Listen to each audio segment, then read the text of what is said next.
ఆ రోజు కూడా నేను హేమకాంత్ రెడ్డి ఇద్దరమే ప్లాన్ చేయడం జరిగింది.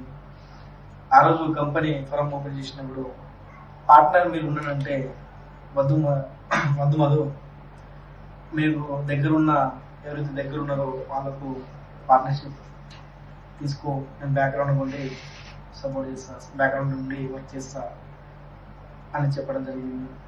గురుగారి గౌడిగా ఆయన చెప్పినట్టు నేను వినుకుంటూ రావడం జరిగింది.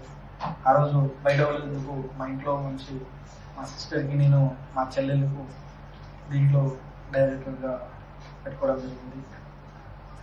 యాక్చువల్గా వాళ్ళకు ఎప్పుడు ఆమె బయట వచ్చి వర్క్ చేయడం, అసలు దీనికి ఈ కేసులు ఈ గోకులందనకు మా చెల్లెలకు ఎలాంటి సంబంధం లేదు.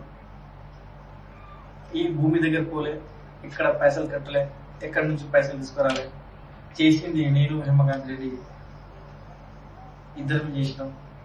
నేను ఉన్న ఊరు నుంచి, నా బ్లడ్ రిలేషన్ నుంచి, నా రిలేషన్ నుంచి నేను అమౌంట్ తీసుకొచ్చి బిజినెస్లో ఇన్వెస్ట్మెంట్ పెట్టడం జరిగింది. కొంతవరకు బాగానే, ఒక 1 year బాగానే నడిచింది. మెల్లమెల్లగా మార్కెట్ డౌన్ అవ్వడం వల్ల జనాలు మేము రిటర్న్స్ ఇవ్వకుండా ఆ టైంలో జనాలు మా మీద ఫిర్యాదు కేసు పెట్టడం కూడా జరిగింది. ఆ టైంలో నేను రిమైండ్ అవ్వడం కూడా జరిగింది.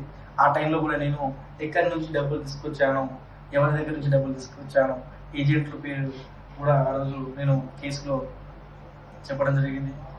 ఆ రోజు కూడా నేను హేమకాంత్ రెడ్డి గురించి, మా పార్ట్నర్ గురించి, మా గురుగారి గురించి ఎక్కడ ఓపెన్ అవ్వలే. ఇప్పటికి నేను ఆ రోజు ఓపెన్ ఎక్కడ అవ్వలే, రిలీజ్ కూడా చేయడం జరిగింది.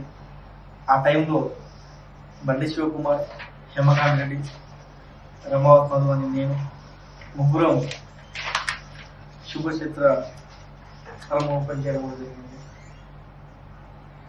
ప్లాన్ పరంగా జనానికి ఇద్దామని శుభక్షేత్ర ప్లాన్ ఏమిటంటే 101 square ప్లాన్తో జనాలకి రిజిస్ట్రేషన్ చేయించి, ఒక ఐడి ఆన్లైన్ యాప్తో ఒక ఐడికి వచ్చేసి 5 లక్షలు జమ చేసి ఈ విధంగా బిజినెస్ చేద్దామని ఆ రోజు డిసైడ్ అవ్వడం జరిగింది.